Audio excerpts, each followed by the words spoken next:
he just seems to want to be perceived as a nice guy, a thoughtful person who cares about the country. I don't know that he's a nice guy, because some of the people who have worked fairly close with him find him remote and cold. But I do believe that he has a firm sense of the country and an idea of how it should be governed. I'm Michael Tamblyn, CEO of Rakuten Kobo. This is Kobo in Conversation. My guest is the writer Stephen Maher, author of The Prince, The Turbulent Reign of Justin Trudeau, informed by interviews with hundreds of people close to the events covered, including conversations with Trudeau himself. It is a portrait of a complex person leading through complex times. Stephen Maher, welcome to Kobo. Pleasure to be here. Thank you for having me. For our international listeners, this is an intensely Canadian episode, so we encourage you to stick around for a masterclass in Canadian politics, with the sweetener that we are talking about one of the few prime ministers that people outside of Canada have actually heard about, Justin Trudeau. So you can take some comfort in that. Stephen, this book goes a bit into Justin Trudeau's upbringing, his early adulthood, the period before his political career. And that's if we can say that the son of Prime Minister Pierre Elliott Trudeau has ever had a career before politics. But can you drop us into that time when he decided to take a run at the leadership of the Liberal Party of Canada? What was the perception of Justin Trudeau at that time? Well, he was seen as a lightweight at that time. This is 2012, if I'm not mistaken. And I went up to Papineau, the riding that he had represented for some time in downtown Montreal. At the time, I thought that he might be a bit of a flash in the pan, that he was, the public was interested in him. He photographed well.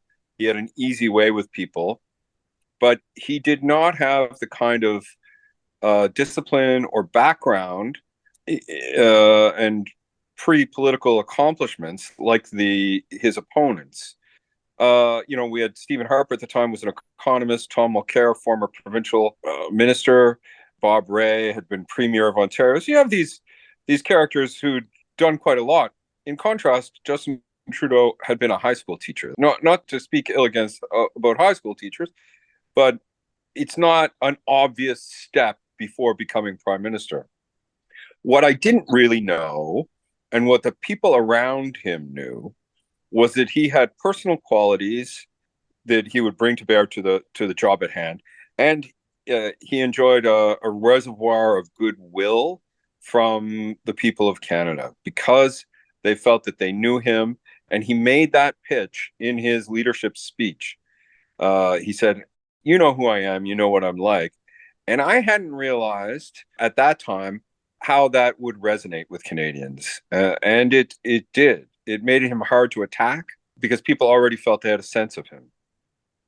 And the Liberal Party was in a very particular state at the time that he put up his hand for party leadership. What were some of the forces that drove him to the fore as the Liberals were deciding who should lead the party then? I think this X factor of appeal that he had, because people felt they knew him, that was it. Mm-hmm. And also his work ethic. He really threw himself into the job of getting elected in Papineau. You describe him as a very good retail politician. Yes, he's excellent. He's the best probably that I've ever seen in decades of covering politics. He's very energetic. He has a presence in a room. You see him even now when he appears to be quite unpopular. If he's not surrounded by, zealots who want to tar and feather him, crowds, even people who think that he should leave, will just respond to him. He has a kind of vigor. He's tall. He's in good shape. He's got a lot of energy. And he did the work. He learned how to work a room.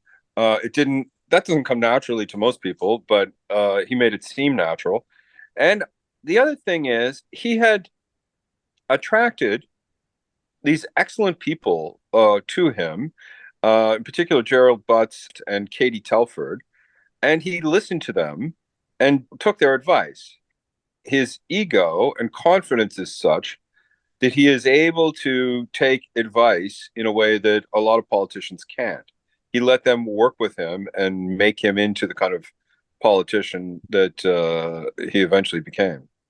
I'd love to talk about that trio for a second, because when we're talking about Justin Trudeau's ascendancy in politics, it's almost impossible to talk about it without also talking about Gerald Butts and Katie Telford. Can you talk about the role that each of them played in that relationship? Who was strong at what? What did they bring to the table? Well, I mean, Butts and Trudeau went back to McGill when they were shaggy-haired undergrads, and Justin introduced himself at first as Jason Tremblay, which was apparently something he used to do to avoid hangers-on who would just be attracted by his name. Um, they became very close, and they used to talk about politics. There's some people say, well, this is a little bit exaggerated, but they were very close friends for many years. And Butts went on to play a key role as the consigliere to Dalton McGuinty. He got to know Telford there. She is a unusually talented political operator. She was a chief of staff in Queen's Park at the age of 25, which is very unusual. Gerald was generally seen as the philosopher of the group, Telford as the organizer, and Trudeau as the face. But it would be unfair, likely, to Telford to suggest that, she was just carrying out Jerry's ideas.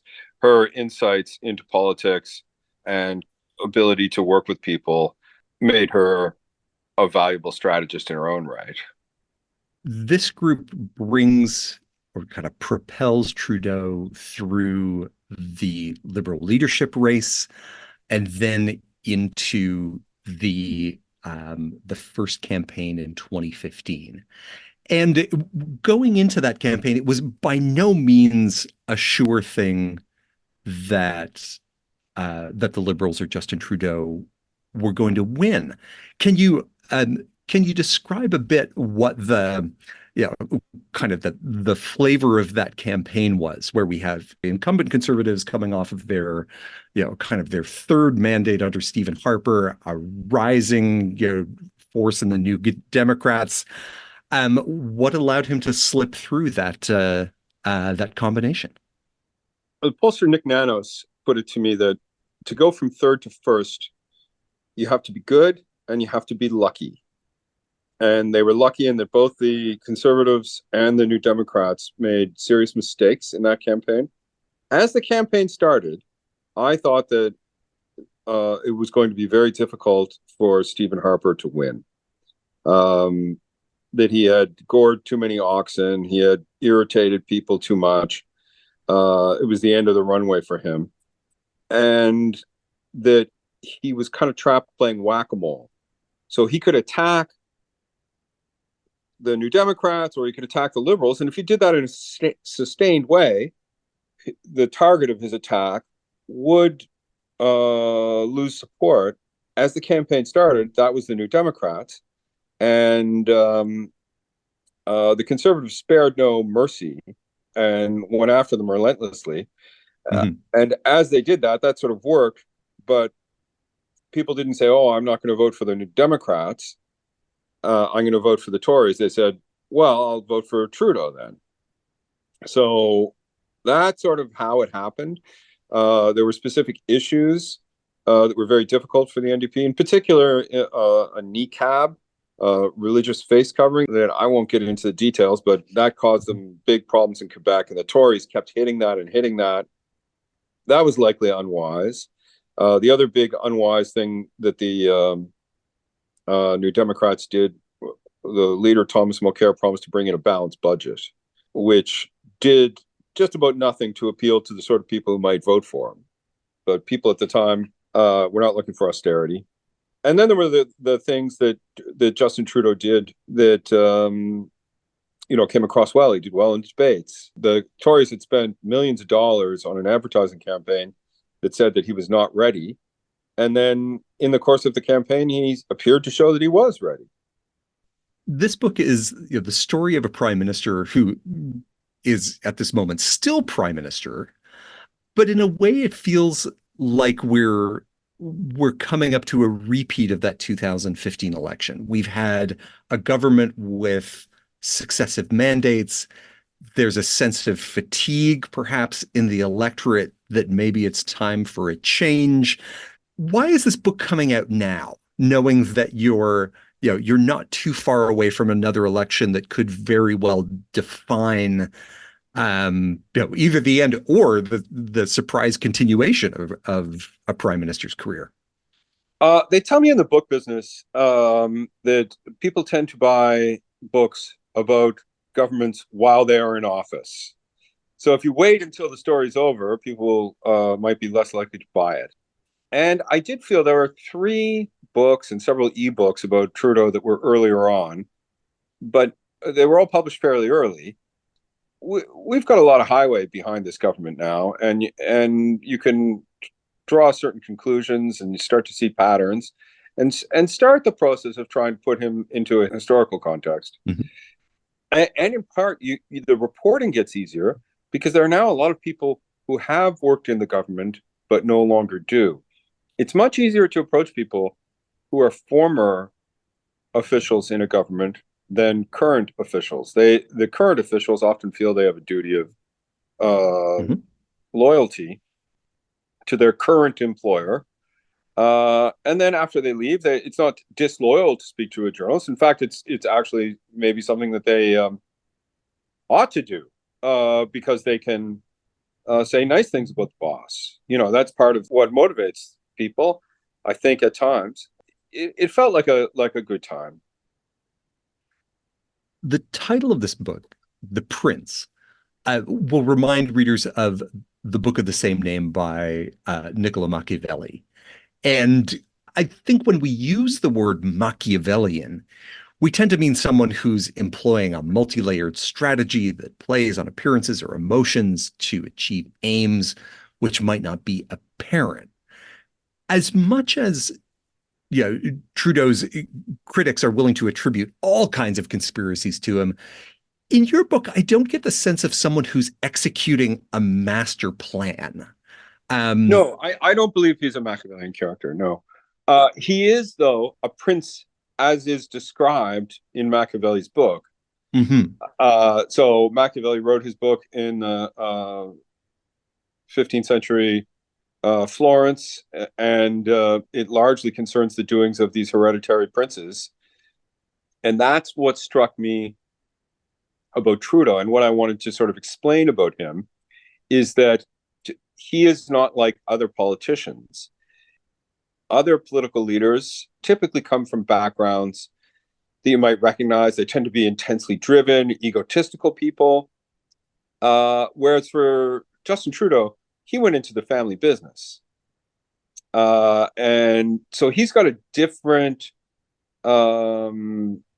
character than these other people. Greatly privileged, somewhat traumatized by a difficult childhood, um, and also accustomed to being the center of attention in a way that is unusual for politicians who are often people from modest backgrounds who thrust themselves into the center of attention, and their charisma stems from their proximity to power.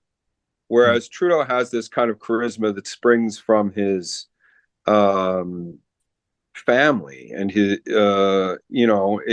means that he had to create barriers. He had to create a persona because people like that are surrounded by people who are yearning to get close to them, to use them for one thing or another. So Trudeau's sort of a celebrity from childhood, and it's given him a different set of skills and a different approach than other prime ministers. You quote from Machiavelli's book throughout, and The first quote that you give really sets a tone. The closing sentence of the epigraph, the last thing that we read before the book begins is, quote, only a lesser man can perceive the nature of a prince. I wanted to know in that quote, are we and the readers the lesser men who are, who are trying to get the shape of the of this prince? Well, that's somewhat ironic, but I'm really referring to myself as Machiavelli dedicated his book to, the some Dmitri fellow who we hope to curry favor with. Mhm. Um, I thought it was kind of funny to draw this comparison. I am sort of looking behind the curtain to do my best job of describing, for good or ill, how his government has worked and what kind of person he is. So, in a sense, I'm sort of pleading for forgiveness there, but somewhat tongue in cheek.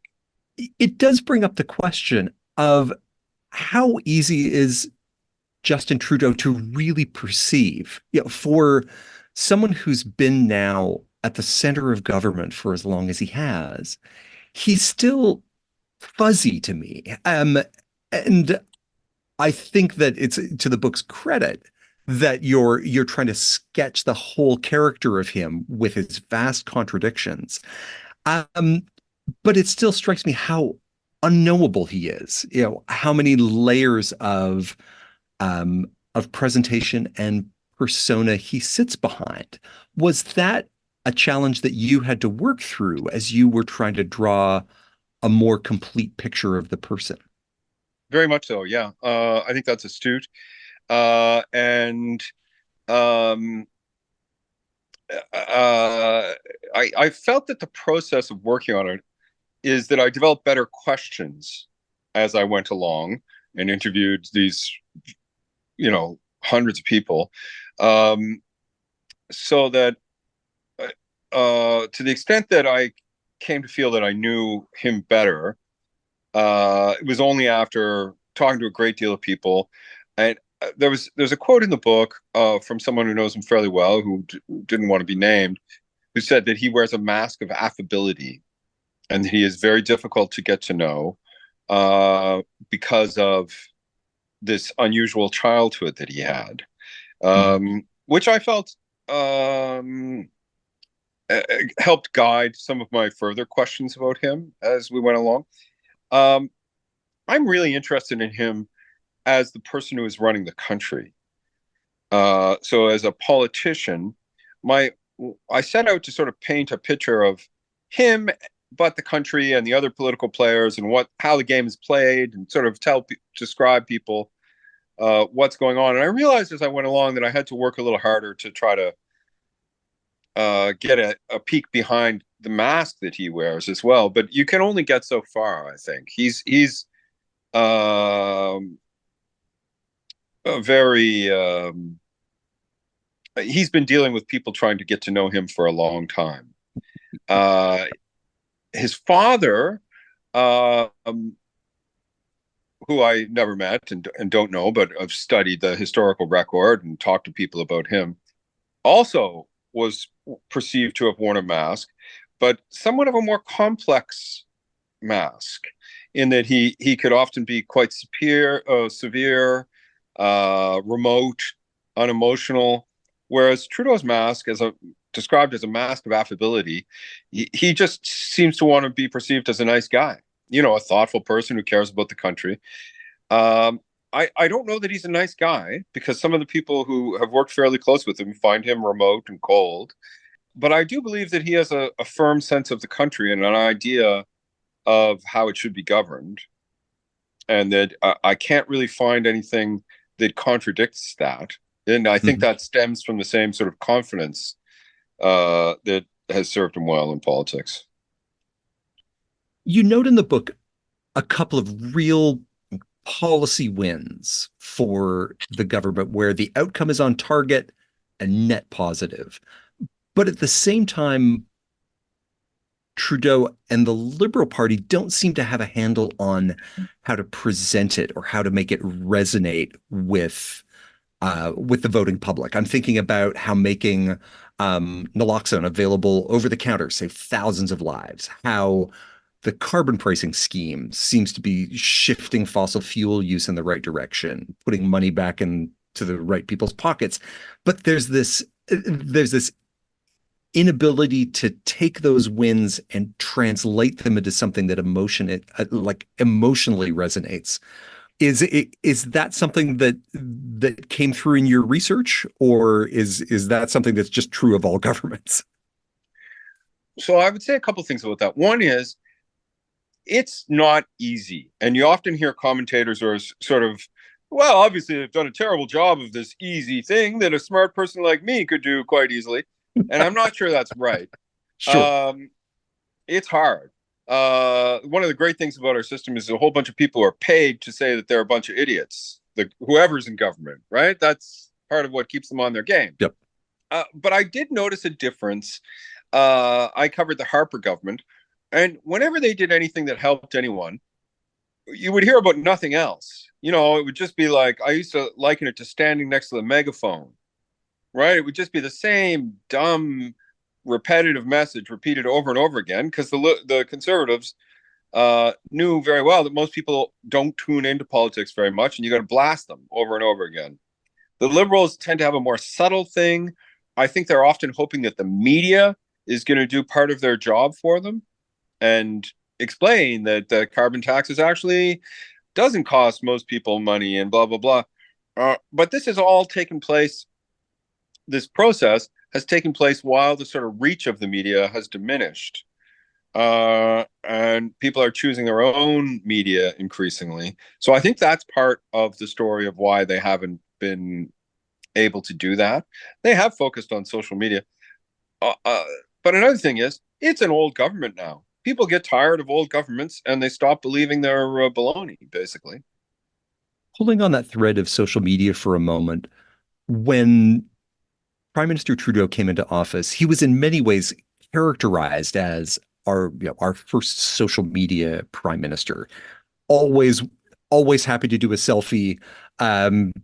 Lots and lots of video of him talking directly to the electorate, um, and and at the same time, as we go towards the end of this mandate, we see some of that polarization of media that you're talking about, that the narrative about the Trudeau government, the array of right-wing sources that accuse him of all manner of exciting conspiracies, or just generally are out for the tar and feathering that you described earlier, um, is something that it seems like the government has struggled with. And so I find that contrast interesting of someone who really came in on the first wave of social media, but a government that's had difficulty managing a much more polarized, much more fragmented media landscape. And I'm wondering if that was something that came up as you were going through the research for this book. I think it's difficult to separate that from the pandemic because, I mean, there's in general this process that's been happening slowly since I've been in the business, from the first blogs to the development of Twitter and Facebook and people finding their own silos. When it greatly accelerated during the pandemic, as people were stuck at home, they were in a different psychological space, more vulnerable to misinformation and disinformation, I believe. And I think that made life for all politicians much more difficult. And Trudeau became a sort of lodestone for critics of vaccines in Canada. I think this is interesting that he's become a kind of symbol to conservatives in the United States and also Europe of a kind of government that's doing policies that they don't like. So he's kind of become an international target Mm-hmm. that may have something to do with climate policy, right? There's a lot of people with money to spend who don't want carbon taxes. People in industries that are hurt by carbon taxes. But also, I think he made a mistake in the election of 2021 in dividing the country around vaccine mandates. He had to do it to win an election that he wasn't going to win otherwise. Mhm.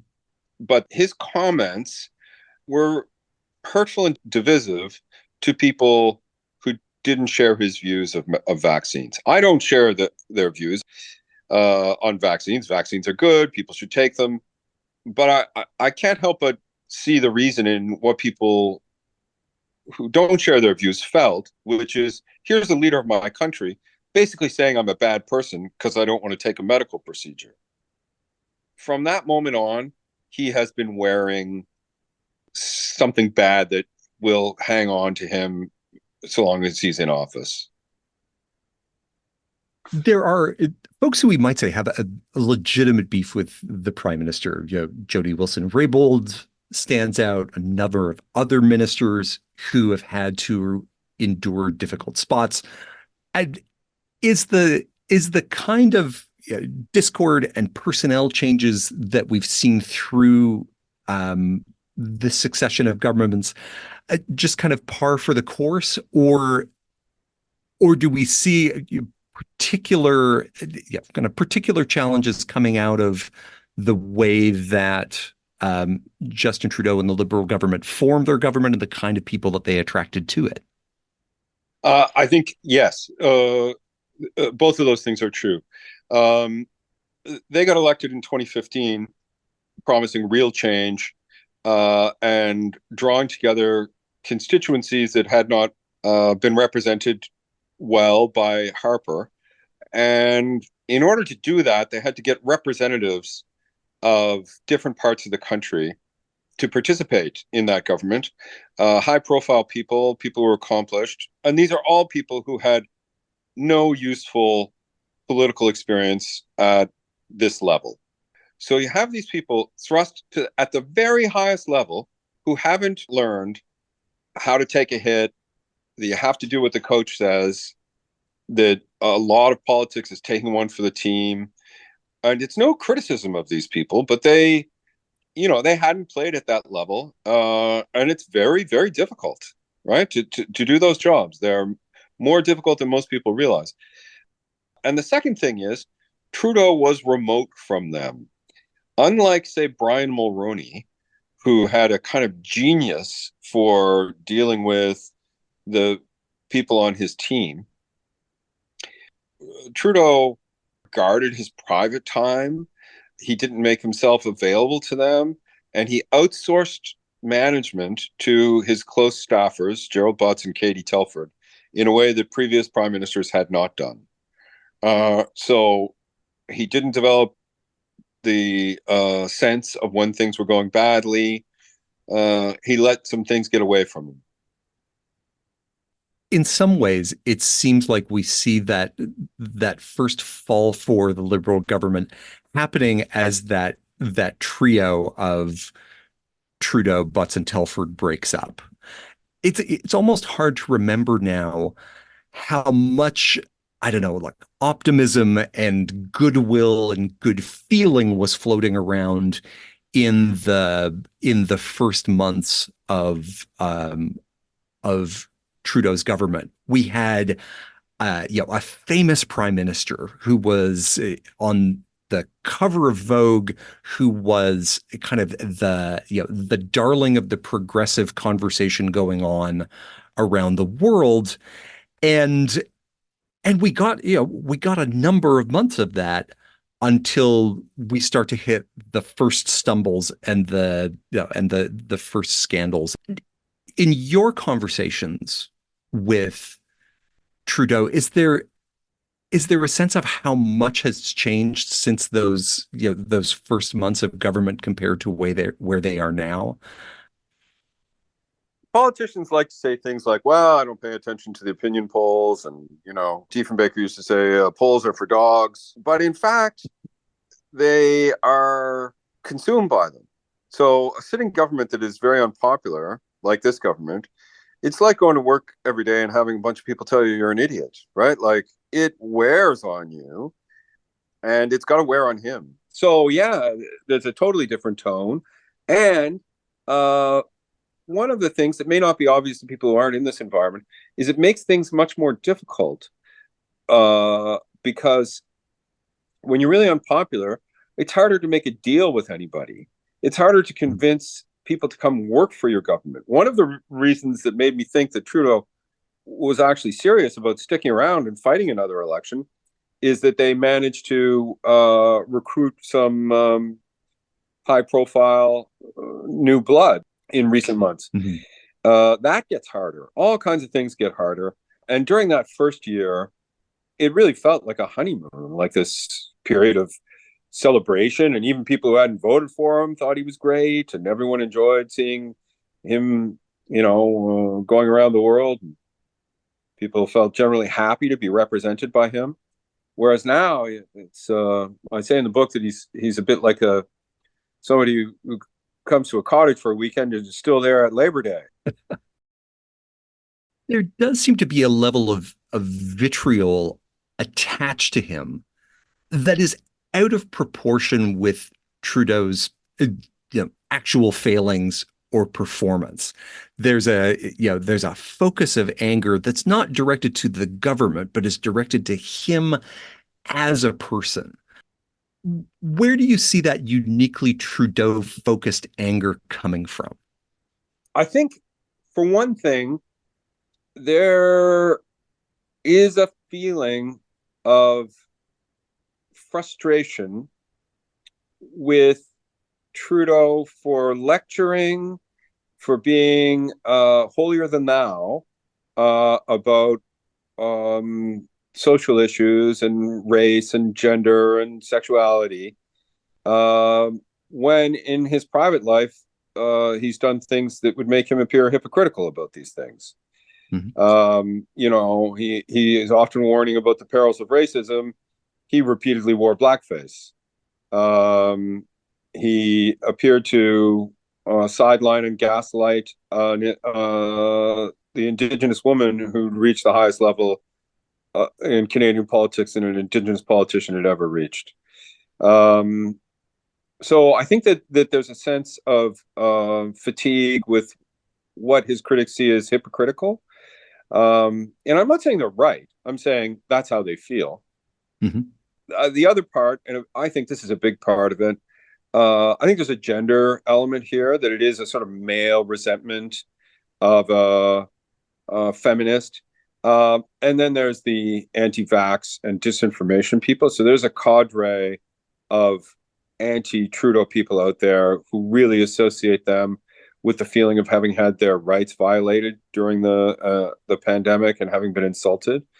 And that's a big, not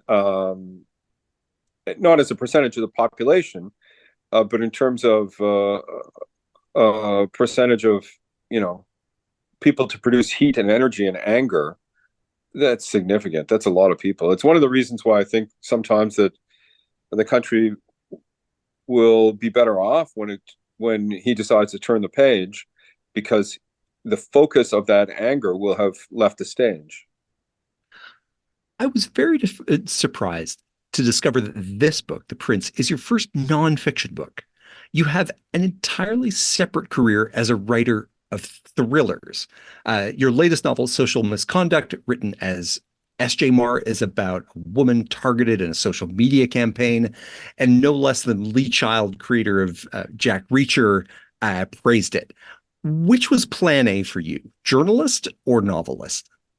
Oh, journalist. I've been a journalist since 1989. But there are techniques and things you learn about the world uh, as a journalist that it's very tempting to try to use them to tell fictional stories, Mhm. where you can really tell the truth as you feel it to be. So I hope to write more novels. I find the process of writing novels um, can just be extraordinarily exciting. The act of creation, and also you don't spend all your time pleading with people for interviews. Just talking about those interviews for a second, who were some of the people that gave you the clearest view or the sharpest picture of the prime minister as a person? Well, a lot of people who will remain nameless. Always. Ah. I mean, one of the things I've been a investigative political reporter for a long time, Mhm. and a big part of my reporting process is, I would say, helping people to understand that when they tell me things, if I say that it will remain between us, that it really will. We need to have this kind of book and this kind of access, and it's only possible if people will trust that you're not going to go blabbing about who tells you what. Because people have perfectly good reasons not to want to, um, say certain things in public. They're Sure. trying to make careers and friendships and families work.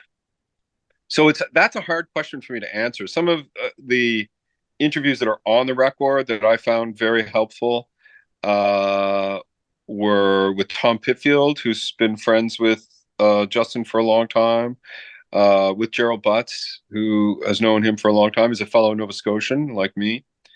Um, so those were significant ones. And I suppose the Prime Minister himself, that was probably the best interview I had. And if you look now, having accumulated the knowledge that you have over the course of putting this book together, and I know this is a big question, you know, how do you rank Justin Trudeau as a prime minister in the pantheon of Canadian prime ministers? Yeah. So where do you put him in the stack?